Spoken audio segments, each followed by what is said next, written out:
स्वागतम सुस्वागतम। स्वागत है मित्रों आपका हमारे YouTube चैनल दलितों की कहानियाँ में। चलिए आचार्य कौलक्लुरी इनाक जी की कहानियों का रसानंद लेते हैं।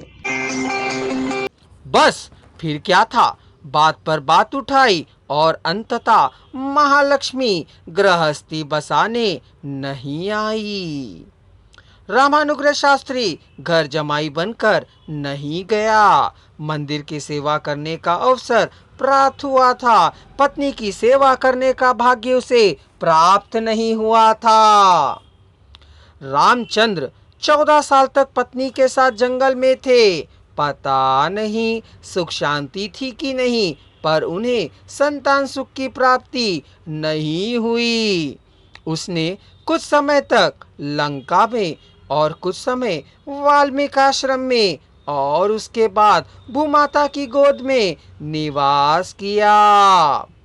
राम का सीता के साथ राजभोगों की बहुत ही कम समय तक भोगा। रामानुग्रह शास्त्री ने राम ही की स्थिति बेहतर थी। राम का अनुग्रह होने के कारण और कुछ काल तक भार्या वियोग के बिना रहना होता। 3 महीनों की गृहस्थी थी, किसी प्रकार का आनंद का अनुभव नहीं हुआ था।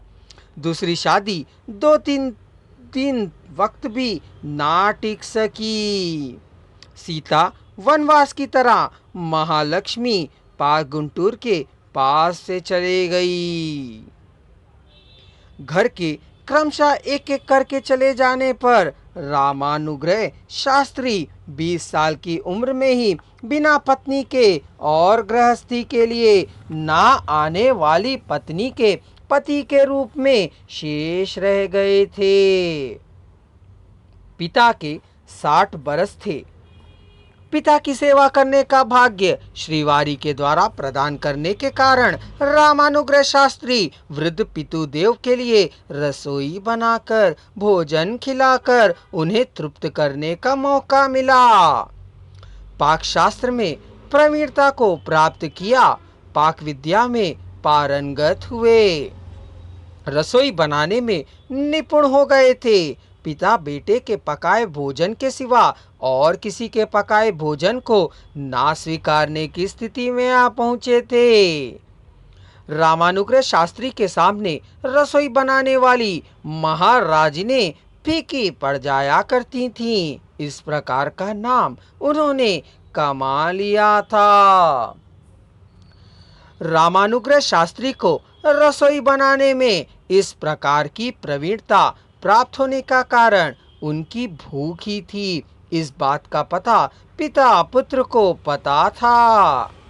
रामानुग्रह शास्त्री ने स्वाद युक्त सुचिता पूर्वक रसोई बनाकर पिता को तृप्ति पूर्वक खिलाकर परम तृप्ति के साथ स्वयं खाकर सुखपूर्वक जीवन बिताना सीख लिया था। पत्नी के ना होने से, पकाकर खिलाने वाली माता के ना होने से, घर में आकर रहने वाली विधवा ननंद के ना होने से, रसोई बनाने वाली स्त्रियों के ना मिलने से, हाथ को अक्सर जला बैठने वाले बेटे का रसोई बनाने में निपुणता हासिल कर लेना उसका परम भाग्य ही है, कह शरभैया शास्त्री सोचा करते थे। पिता पुत्र उनकी पसंद की रसोई बनाकर जितना पसंद हो उतनी देर तक उतना सारा भोजन तृप्ति पूर्वक करने के कारण पिता स्वस्थ ही 100 साल तक जीवित रहे थे। वेणुगोपाल स्वामी को चढ़ाने वाला सारा नैवेद्य रामानुग्रह शास्त्री के हाथों ही उस रसोई घर में पककर तैयार होता था। लहराते और फहराते समय झंडे कहीं फट ना जाए सोच उन्हें ताक पर से साल में एक बार भी उतार कर फहराना छोड़ दिया था। तृप्तिपूर्वक खाने वाले रामानुग्रह की भोजन प्रीत को देखकर अत्यधिक आनंद से हवा के चलने पर ताक पर से फड़फड़ाया करते थे झंडे।